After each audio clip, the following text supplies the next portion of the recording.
Sebelumnya ibu saya telah disahkan mengidap kanser paru-paru stage 4 sejak Mei lepas, this year.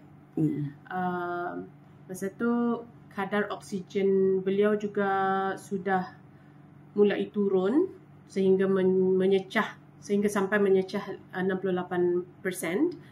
And hospital pun sudah menyatakan yang ibu saya sudah tidak ada harapan untuk sembuh, dan mereka stop all treatments, medications for cancer, dan hanya bergantung sepenuhnya menggunakan oxygen machine.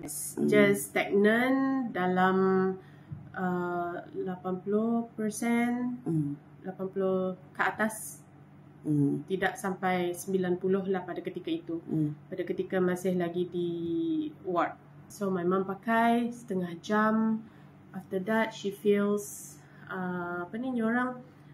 lapang dadanya, ringan pernafasannya macam itu. And then she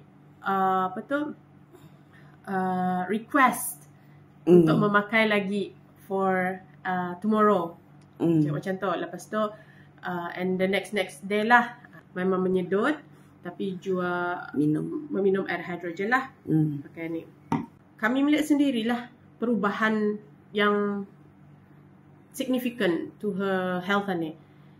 Macam ia lebih bertenaga, ia lebih ceria, bertenaga. Atau in terms of dulu, ia cannot even makan sendiri. My dad terpaksa suapkan. Duduk pun bertolong, everything semua kena tolong lah. Tapi lepas pakai memang mampu untuk duduk sendiri. In fact boleh berdiri sendiri, mengangkat barang macam tu. And up to now boleh solat. Dulu macam susah lah. Sebab kalau buat semua tu oksigennya mesti akan drop. And she will feel itulah tired. And dia punya oxygen level 100% already. Yes.